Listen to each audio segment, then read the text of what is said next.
Okay, it's telling me that it's setting it up.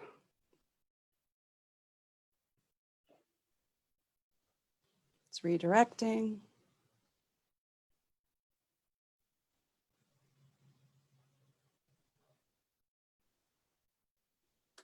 Do we have Johnny in on any of this? No, he's off today.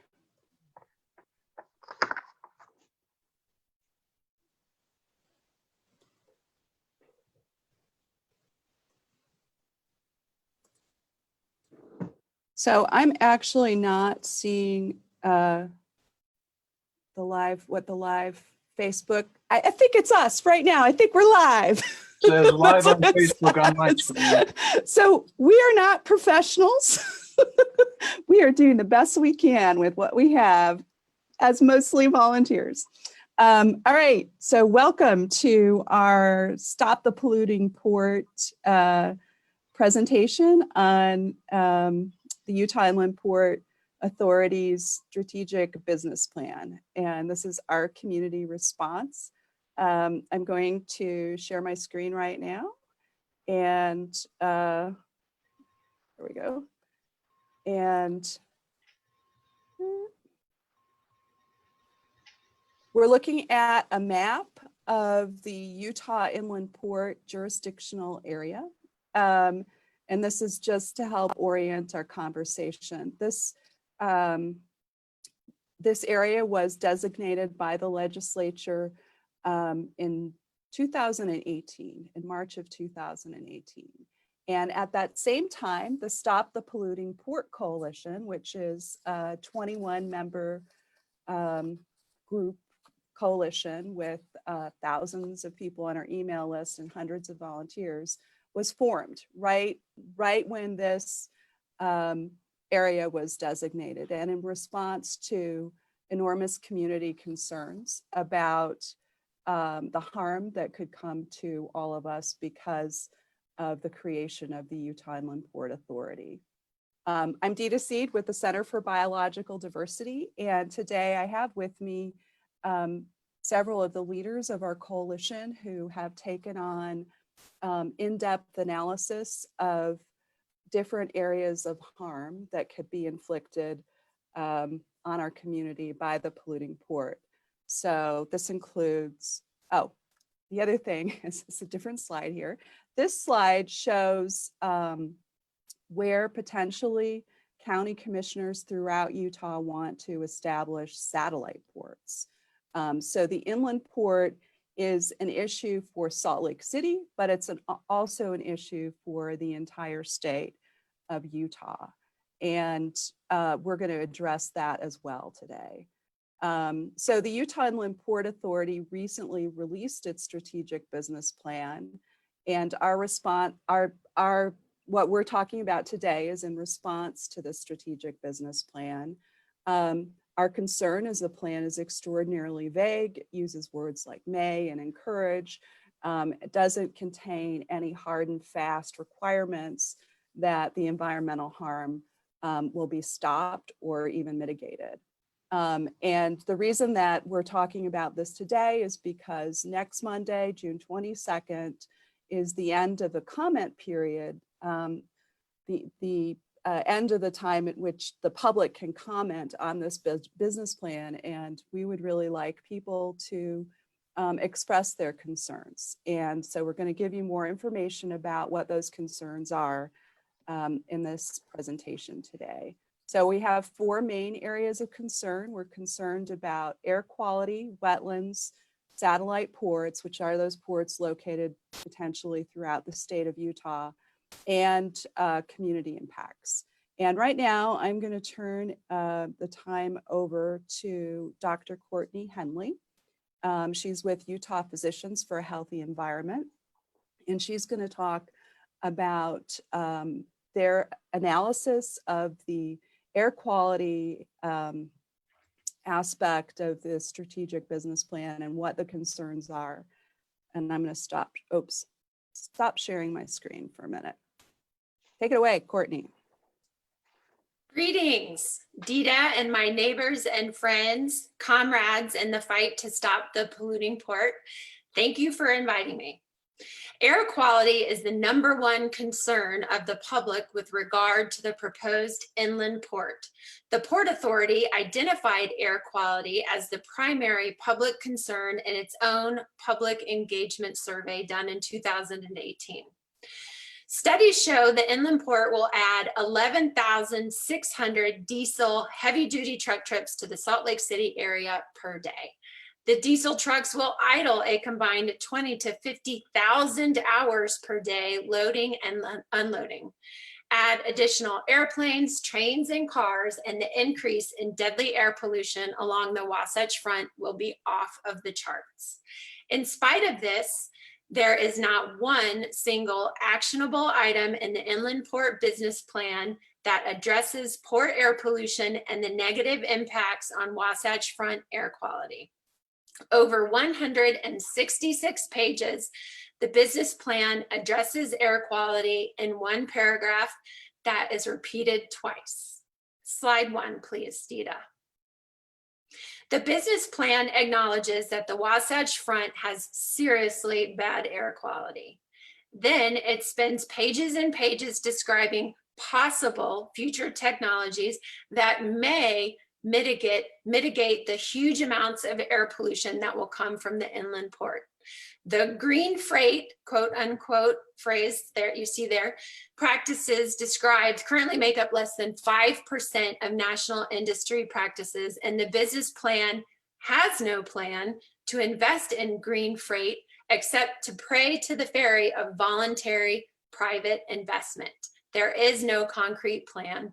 There is not a statement from one voluntary private investor as to how the port will do anything but dramatically increase air pollution. Slide 2, please, Dita.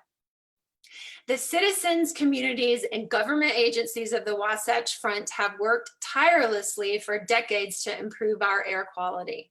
As you can see in the chart from the Utah Division of Air Quality, our pollution levels have slowly, gradually decreased over the years, but there is more work to be done. What about the monitor in North Salt Lake that was dropped from the network around 2007? On the graph, it is the purple line with purple diamonds representing the highest PM 2.5 pollution levels of any monitor in Utah. North Salt Lake is right next to the proposed inland port. Did the Utah DAQ stop monitoring air pollution in North Salt Lake because it is so bad and cannot be improved with all of the industry in the area? The Port Authority and the Utah legislature committed to more air quality monitors around the portlands, but this has not been done. The Port Authority has spent $2 million, but there are no new monitors, even with this evidence that the air pollution around the portlands is worse than in other areas. There is no air quality modeling in the port business plan to give us an idea of how far the pollution levels will rise with huge amounts of new truck, train, plane, and car traffic related to the port. Finally, the business plan does not at all address increased healthcare costs to everyday Utahns that are due to the inland port air pollution. Slide 3, please, Dita. In 2012, the EPA made national ambient air quality standards for particulate matter pollution stricter after analyzing thousands of studies that show a clear association between increased air pollution and increased disease and death. Slide 4. The standards were accompanied by a regulatory impact analysis that provides a tool for quantitating the cost of higher air pollution. The costs of increased air pollution in the regulatory impact analysis, as you can see here, go from $1.3 billion to $26 billion. The costs of air pollution are huge.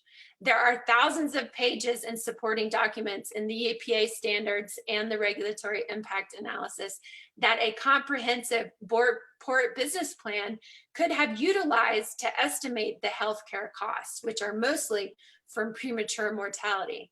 And Utahns will be paying these healthcare costs due to the inland port. This is in addition to the decreased quality of life that accompanies air pollution. That is my last slide. In summary, UPHE gives the Utah Inland Port Authority business plan a D-, which is very generous, for addressing the threat to public health from inland port increased air pollution. Thank you, Dr. Henley.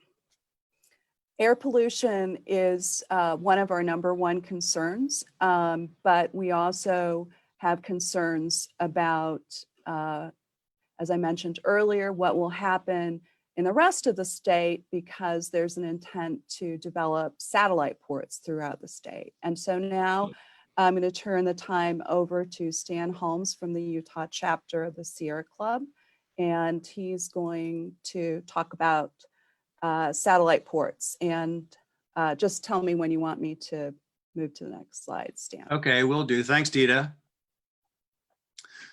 Can you hear me okay? Yep. Okay, so one goal of the Utah Inland Port Authority's inland port proposal is to develop a complementary satellite port logistics system to drive economic development statewide.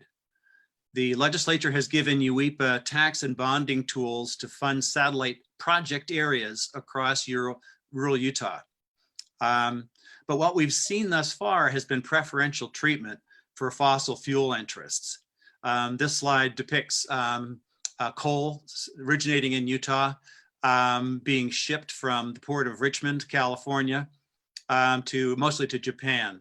And you also see the former director of the Utah Office of Energy Development signing a memorandum of understanding so that if California blocks further coal shipments, they can go out through the Mexican port of Ensenada, Baja.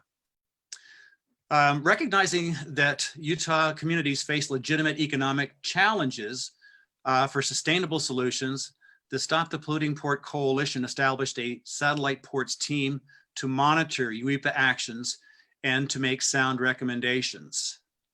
This team is made up of volunteers representing a mix of civic organizations, including the Utah chapter of the Sierra Club, where I volunteer. Next, please. We know that satellite ports development activities have been underway for over a year. One example is the wish list maps that were generated by rural county officials at the offices of Envision Utah in April of 2019. So there's been a lot that's been afoot and underway, although the strategic business plan does not address that. What I'll go into now is just briefly some of the excerpts from the response that our satellite ports team of the coalition has put together. Next, please. Our areas of concern include failure to describe projects implementation. By UIPA's own admission, it has released a strategic vision plan, not a genuine business plan. Lacking specifics, this plan would not justify private sector investments. So our question is, why should public funds be risked to pursue UIPA's vision?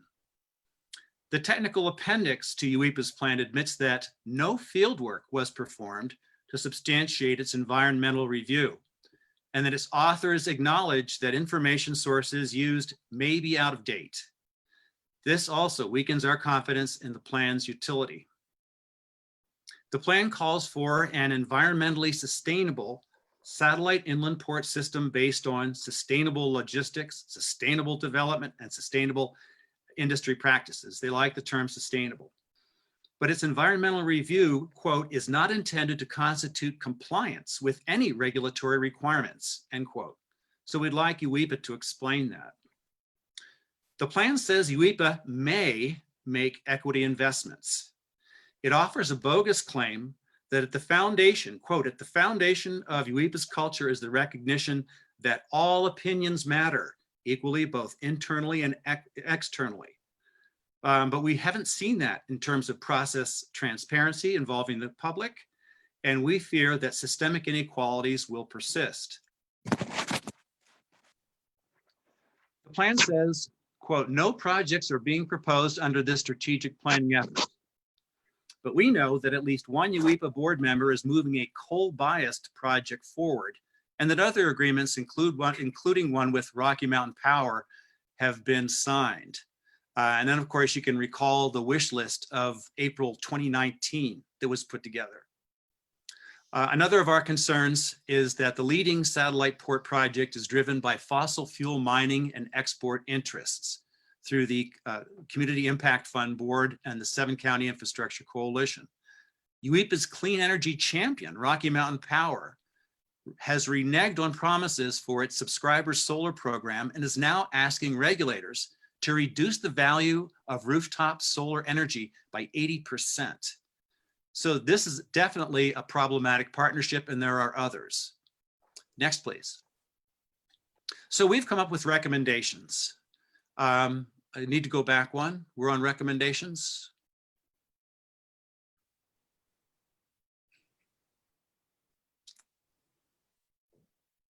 Keep talking. Okay. And I'll get the right slide. Okay. So our team of volunteers came up with a set of recommendations. We call for comprehensive economic assessments of what rural communities really need and what human and renewable natural resources are available to achieve positive change. The Utah Roadmap, for example, addresses this. UIPA should embrace this. There need to be clearly stated just transition objectives for moving rural Utah beyond extractive industries and other pursuits that are destructive to the environment and long-term community interests. UIPA needs to address and redress discrimination of Utahns who are Black, Indigenous, and peoples of color.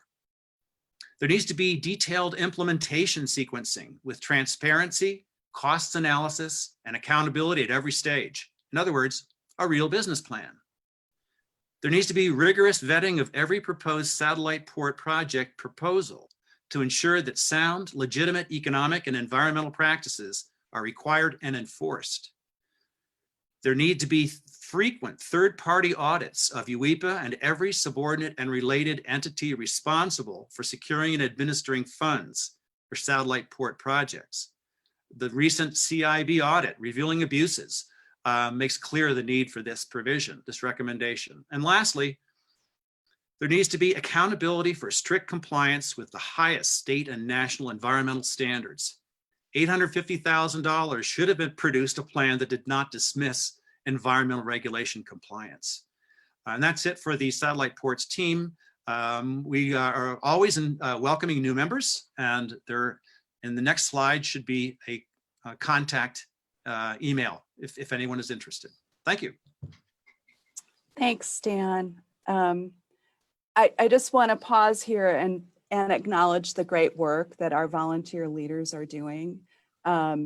This is a sign that we are on the high road, that we are engendering concern and people are dedicating huge numbers of hours as volunteers to investigate and research these issues using their expertise. And next, we're going to hear from somebody who is a total stalwart of this effort, Heather Dove, who's president of Great Salt Lake Audubon. And she has been researching with a team of people the wetlands issues.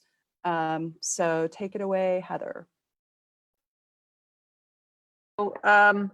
We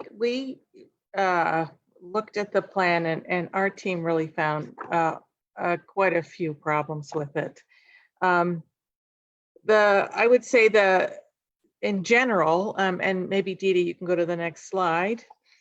There was no actual strategies or policies built into the plan to implement sustainable practices. The plan talks about protecting the environment by encouraging and promoting sustainable practices, but there's no evidence in the plan of development of actual strategies or policies or regulation to actually implement sustainable practices. So, and we know that sustainable practices cost money, and developers are not interested to spend any more money than they're required to. There's an example of this that's already taken place in the port, is that recently there were 3 warehouses built, and they're right up against the Goggin Drain, which is an area that both the Inland Port Authority and the city identified as being environmentally significant, and that they would protect that area by making sure there was a 400-foot buffer between any development and that Goggin drain. Well, Josh Romney, who actually owned this property for a little while and then flipped it, while he owned it, he got the city to agree to a variance. And so that carried forward with the next owners that he sold it to. And they built these 3 warehouses right next to the Goggin drain. And so their parking lot, the one that's closest, the parking lot is within 100 feet of the Goggin drain. So clearly this idea of, encouraging and promoting really doesn't work. You need to have policy, you need to have strategy. Also, there were no attempts in the plan to address the presence of known contaminations that have taken place and are still present, and that were caused by Rio Tinto activities. There's been known for a long time that there is a selenium plume from Rio Tinto's Bingham Canyon mine activities, and it sort of issues it out in the Daybreak area, and it eventually makes its way to the lake. Selenium is really bad for birds because it weakens the shells of their eggs, and so when they go to sit on the eggs on the nest, they actually crack them. So it means the eggs are not viable. And then also there is an arsenic plume that emanates from, actually from 2 places. One is the Rio Tinto tailings pile right south of I-80, and then the other one is from the Sitla landfill north of I-80. But so this arsenic is also making its way towards the lake and poisoning water. So, and there's nothing in the plan that acknowledges this is happening, and certainly nothing to mitigate for it. And then something that we're really quite disturbed about is that there was no comprehensive stormwater master plan to avoid damage to the wetlands and the nesting birds during high water events. Instead of a comprehensive plan, they said in their plan, and I'll quote, "Each site is responsible for providing its own drainage management upgrades to downstream conveyance and flood protection strategies." So, and if there's any evidence of what developers will do left to their own devices, Dita, if you could show that slide with the warehouse. This slide shows what they do to manage stormwater drainage. Yeah, it's before that, go backwards. They basically dig a pit, an open pit, which is supposed to collect the water. And it's just so ugly, so unsightly. It collects garbage, and it doesn't appear that there's any actual infrastructure in there to filter the water. It's just gonna, fill up and dump. So that, yeah, you did hit it there for a second. backwards. Anyway, they're really ugly. There's one by Amazon. There's one each by each of those 3 new warehouses right up by the Goggin Drain, and the ones that Colmena are building now along 7th North, they're likely to have them too. Also, in the plan, all through it, there's all this nice verbiage about the natural resources that are out at the inland port that are within the jurisdictional boundaries. They acknowledge the presence of high value wetlands and the 10 million birds that they attract, but there's no mention about how they're going to avoid harming those wetlands, and no mention of how they're going to avoid violating the Migratory Bird Treaty Act of 1918. And then there's no evidence of consultation with any scientists or environmental experts by the consulting firm that was hired by the Inland Port Authority to do their business plan. They listed irrelevant information like endangered species when there are none along the south shore of the lake, and especially not the Canada lynx, which they did mention in the plan. And they made no mention actually of the Utah species of concern that will be impacted, that will lose habitat because of this port. No mention of the snowy plover, the burrowing owl, which we saw a picture of just a minute ago, which was actually taken out at the port. Nothing about the long-billed curlews, the loggerhead shrike, the bald eagle, none of that. And no mention of how they're going to minimize the impact. And there were lots of other inaccuracies. There were word inaccuracies when they wanted to say about bird migration, they said bird mitigation. There were inaccurate boundaries and so forth. So I thought it was pretty shoddy. And then there's no strategy. I wanted to mention this because this, maybe you can show, I don't know if you are still able to access your slides, Dita, but the lowland map of this south shore of the lake. This whole area, especially the green areas, so those are all the lowlands. The whole area is pocketed with little wetland ponds and playas. But this whole area was heavily utilized by Native Americans before white man arrived. It was the Shoshone, the Paiute, and the Utes who used this area seasonally for hunting and gathering. And the area is actually pretty full of Native American remains and some artifacts. And there was evidence of that during the mid-1980s when we had the big flood. There were all sorts of skeletal remains that were unearthed. And so they're out there, and there's no mention about what they're going to do about that. Because for sure, as they dig, they're going to be unearthing stuff like that. And then finally, I just wanted to mention that this area that they're building in is from a building standpoint, very high risk. There is almost no elevation change out there. The soil is clay. It's in a liquefaction zone. It's in an earthquake zone, as we found out. Dita's showing now the image of all the different, the big earthquake in March of this year, and then all the subsequent aftershocks that happened. They all were centered out at the port. So it's a highly unstable area. It's very difficult. The soil, the water table is less than a meter below the soil. And the business plan, any good business plan, not only talks about benefits, it talks about risks. And there was no mention made of all the risks.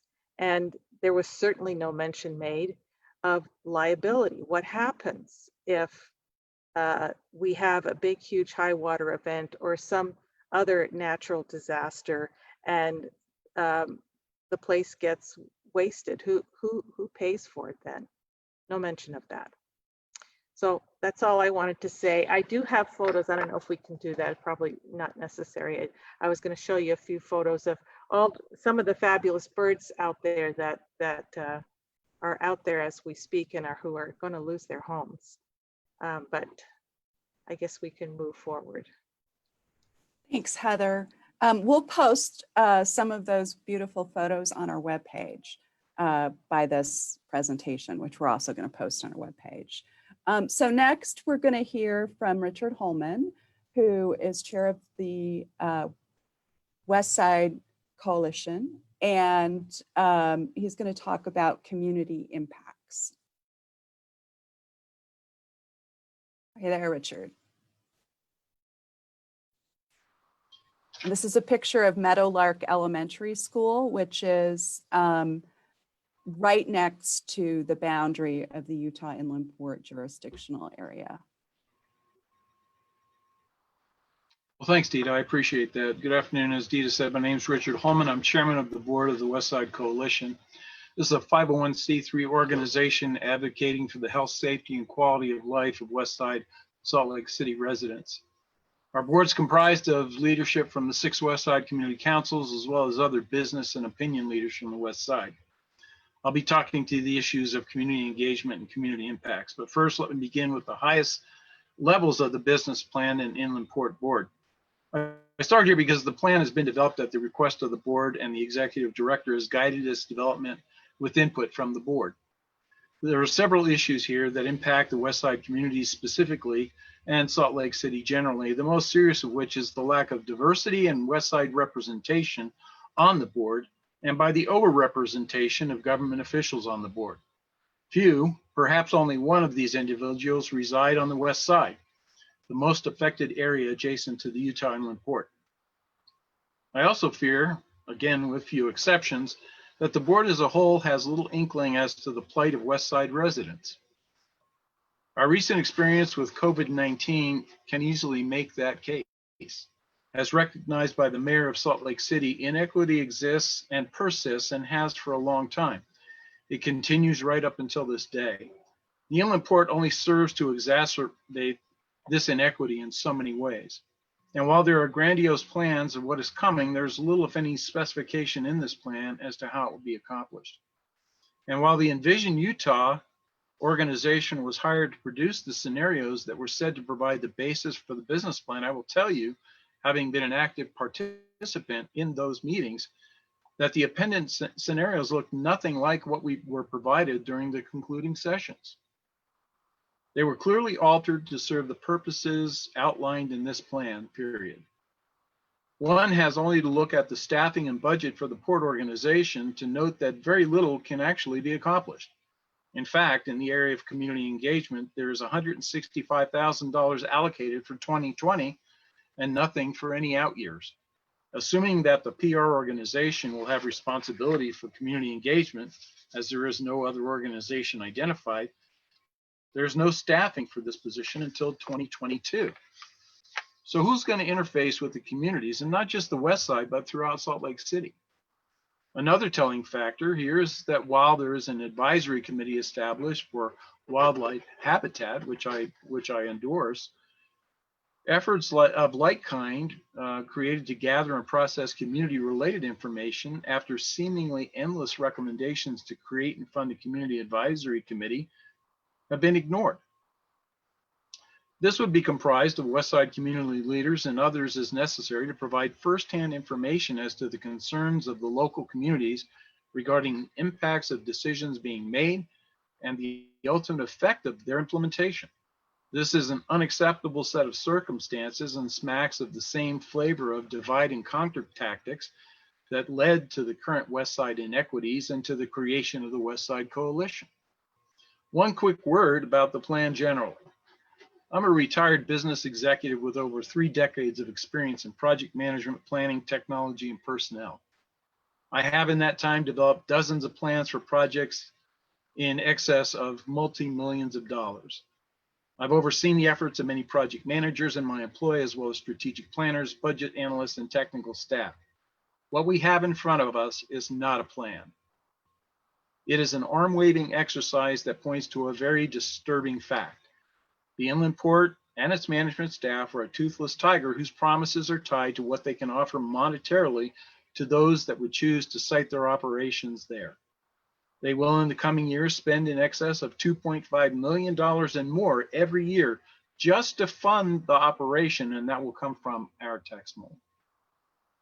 The tax differential is pie in the sky and may result in little at all, given that this is private property and the cost to get the tax differential funds may prove more expensive than just going it alone. The result, nothing. The impact of our communities will likely be substandard employment, increasing air pollution and traffic, and little to show in the area of community benefit in any of the advertised areas of the plan, such as school programs, community beautification, daycare, or employment training and opportunity. My following remarks will be focused on community impacts in the areas of employment and opportunity, traffic congestion, and core values of port operations as they apply to our communities. We have continually brought to the forefront that those coming to the inland port need to be considerate of those that would work there and assured that it was in fact a livelihood and not just a job. We have recommended repeatedly that the inland port be a living wage zone and that those companies coming to the port adopt a wage floor of at least $15 an hour, adjustable annually to the consumer price index or other measure of inflation.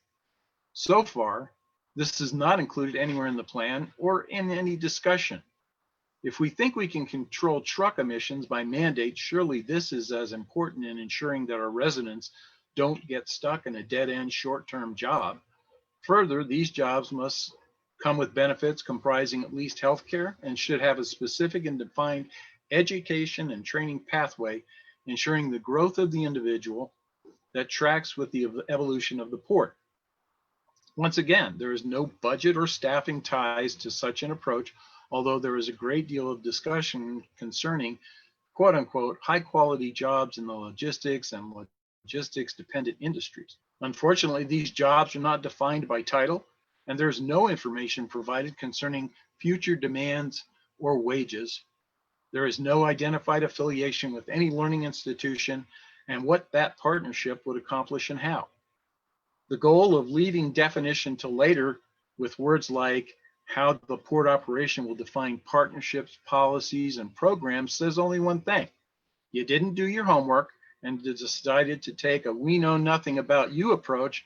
We'll investigate later.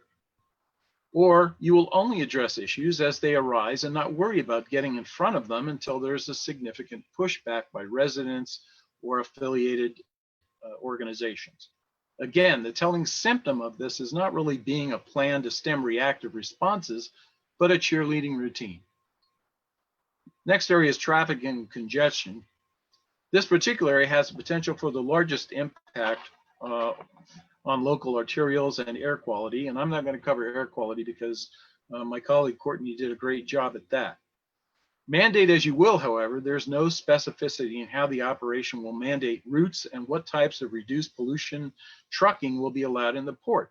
How will you mandate to a company residing on port grounds that they have to find a way to tell their provider of delivery services that they can't have trucks of a certain year or pollution rating on the property?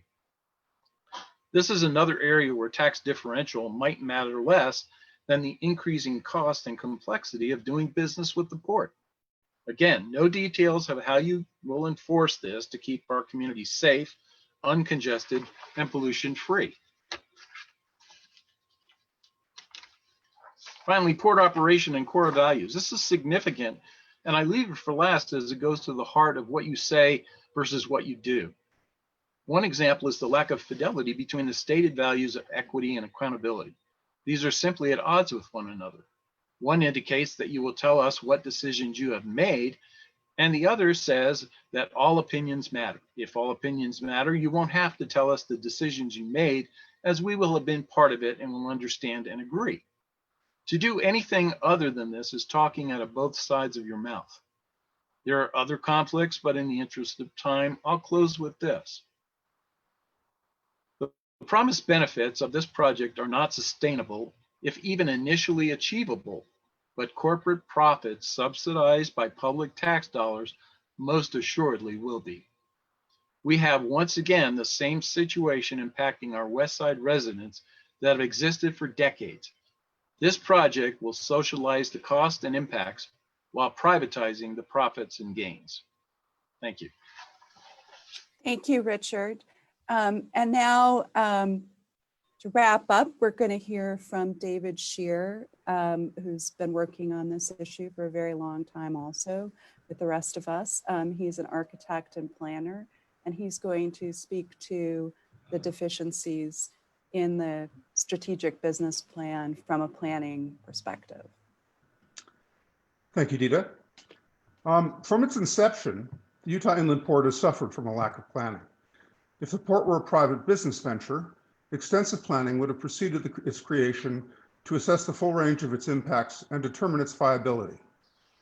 Our state government has chosen to spend millions of taxpayer dollars and appropriate taxing and land use authority from local governments without doing any of the due diligence that would be expected of a private business. This is all made worse by the sensitive nature of the site of the port, as has been mentioned by some of the others. The site consists largely of undeveloped land that contains essential habitat for birds and other wildlife. It has poor soils, which makes building expensive. It is flat, raising questions about how it's going to drain without impacting wetlands and the Great Salt Lake itself. The project's requirements for water and power will be enormous and have not been ascertained, and there is no assurance that they will be available or what power plants and other facilities will have to be built to provide for them. The port will generate an enormous increase in car, truck, and rail traffic, with resulting air pollution, congestion, and noise, which has been mentioned. I've revisited the numbers that we've been using so far on the number of truck trips and car trips. I've used the development figures that are actually in the strategic business plan. And what I find is that by 2030, the port will generate an additional 3,300 truck trips and 7,200 truck trips every day. And by 2045, these will rise to 8,700 and 19,200 respectively. As a professional planner, it boggles my mind that a project of this magnitude would proceed without any attempt to assess these and other impacts. It is a basic tenet of our profession that development should be submitted for review and comment by affected segments of the public before being finalized. The Utah Inland Port Authority has not undertaken a meaningful public input process. By meaningful, I mean a process that allows the public to understand and respond to the project's impacts and have a voice in the course of its development. Lacking information, the public can only assume the worst and has indicated its overwhelming opposition to the project. The board has chosen to ignore this. To me, this represents unbelievable irresponsibility and arrogance. In our American system, the public defends itself against the harmful effects of development by means of land use regulations. The state legislature has deprived the public of this means of self-defense by prohibiting changes to land use regulations affecting the port area after January 1st, 2018. While it's true that the Port Authority has no land use control, in fact repeated ad nauseum in their business plan, giving this as a reason for being unable to impose requirements on development within the port is disingenuous. The reality is that thanks to the legislature, no entity can address port development with new land use regulations, leaving the public defenseless against the harms that this development will bring. Welcome back to the wild, wild west. The recently released strategic business plan, as has been said, is not a plan. The Port Authority admits as much. They say it is aspirational, that is, it sets out lofty goals without providing any strategies or policies for achieving them. The business plan document is often at pains to explain why the board cannot create such strategies or policies. Setting goals is a good first step, and it's the way any planning process begins. For the board, however, this is the end of the planning process. What the board has in mind as planning from now on is merely a series of ad hoc negotiations with individual developers using taxpayer dollars to induce them to mitigate whatever harms their development will create. It has excused itself from the responsibility for planning by saying, in effect, that it doesn't have the power. This, from a board that frequently justifies its existence by saying it will plan what would otherwise be haphazard development. It looks pretty haphazard, as well as ineffective and expensive to me. Having avoided the planning an ordinary business would require, run roughshod over the public's right to defend itself against the harms of development, and funded itself with taxpayer dollars, the board has given the public no reason to believe that the port will succeed and every reason to believe it will cause irreparable harm to the environment and to public health. So why are the board and the legislature committed to the port? Opponents say it will create jobs. Okay, what kind? How many? Will they pay a living wage? Will they be made obsolete by automation? We've been given no data to answer these questions, and there are good reasons to think that the answers will not be favorable. On the other hand, who is certain to profit from the port? Landowners and developers. Certainly not taxpayers, since most of the property tax generated within the port belongs to the Port Authority, and most port activities will not generate sales tax. Bottom line, Our state government is spending millions of tax dollars on a project that has not been subjected to the kind of analysis required to see if it will provide public benefits that justify the expense, whose impacts on our environment and public health have not been studied, even though there are very good reasons to think they will be enormous and irreparable, and finally, utterly lacks the support of the people most affected by it. And I have to ask, how is this possible? Thanks, David. So there you have it, a very fine articulation of our concerns from Dr. Courtney Henley, Stan Holmes, Heather Dove, Richard Holman, and David Shear. And we would urge you to make comments on this plan before the deadline, which is next Monday, June 22nd. I'm going to share my screen one last time, hopefully. So here's some information about how to submit comments. You can go to this website, inlandportauthority.utah.gov, and under business plan, and scroll down, and there's a place where you can make comments. Also, we'll have information on our website, stopthepollutingport.org, about how to make comments, and information about our upcoming meetings. We're having a meeting tomorrow night. We have a weekly organizing meeting every Thursday from 6 to 7 p.m.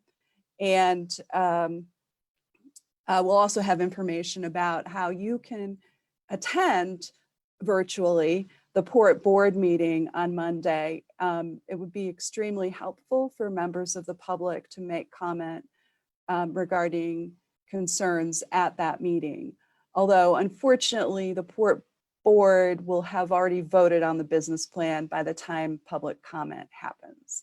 This is just kind of the way they do things, unfortunately.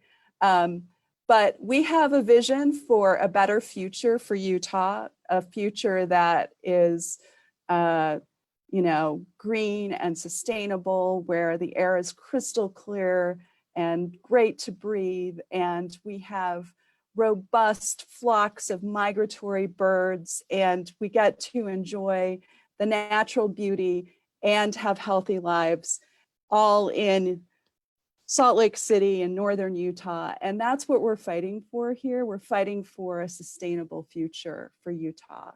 And with regard to the satellite ports, for a sustainable future throughout the state. So thank you for joining us. This is our first foray in terms of presenting information in this way. And I want to again thank Dr. Henley, Stan Holmes, Heather Dove, David Shear, and Richard Holman for taking the time to join us today and for putting this information together. So with that, we're going to end our live stream. Dita, this is Heather.